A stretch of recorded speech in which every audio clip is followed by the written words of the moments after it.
Pedro, come, breakfast is on the table.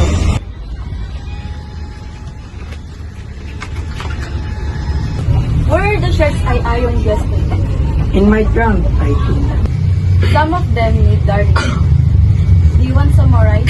No, I am in a hurry to get back. We must finish plowing the south field today because tomorrow is Sunday.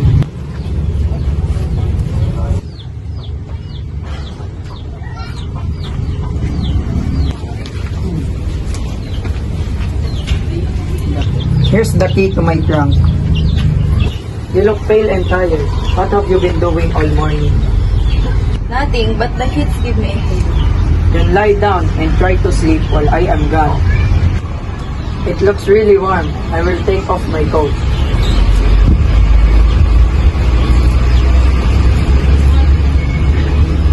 Shall pass by Tia Maria's house. I shall not return before dark.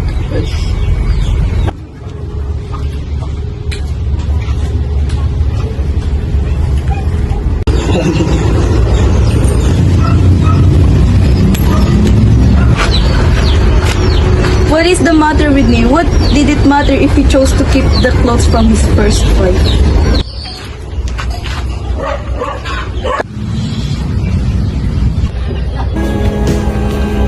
She is dead anyhow. She is dead now.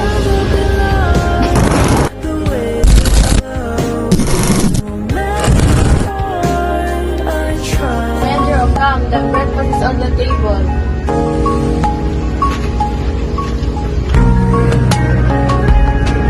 Where are the shirts that I ironed yesterday? Some of them need darning. In my trunk. Do you want some more rice? No, we must finish plowing the south field today because tomorrow is Sunday.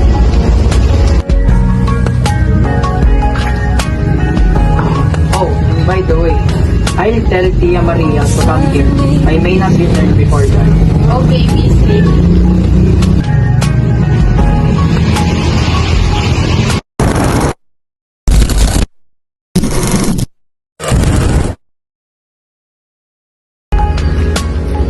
Pedro, what? I don't understand.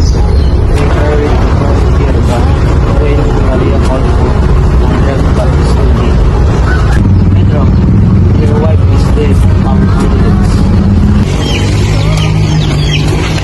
Pedro, the doctor said she was sick and it is not curable.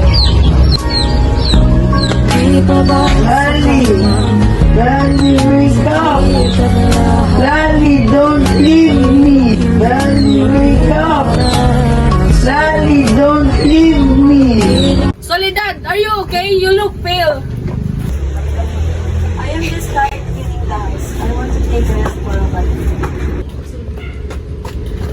I shall go to town and bring Dr. Santos. Don't, Indo. I shall be alright tomorrow. If you need a doctor, I'll be back. Dr. Santos told me she was not available today, but she told me that she will be available tomorrow afternoon. I'll stay here tonight to take good care of her. Tia Maria, I'll watch over her too.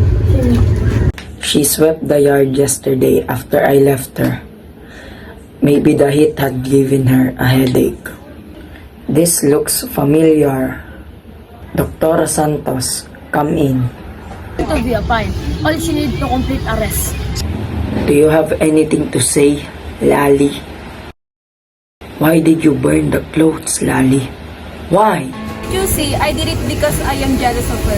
Even though she's dead, I know she's still in your heart. And I can't replace her. So I hope you understand what I do. Don't burn it. You are my wife. You are the only one I want. I'm sorry, I did it because of jealousy. I make it up to you.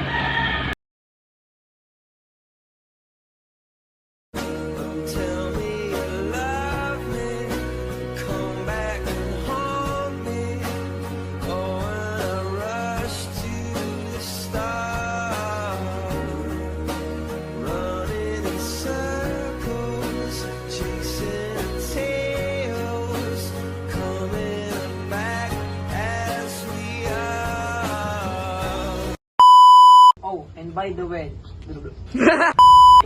Go. Ano nga yun? The doctor said she was sick. The doctor said she was sick. The doctor said It's going to be a fine. All... Thanks, Tia Miri.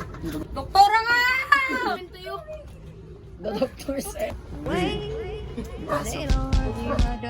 I am just tired cleaning the house. I want to take a rest. Mukha ba yung cleaning the house? Wala kang ginagawa. Go na!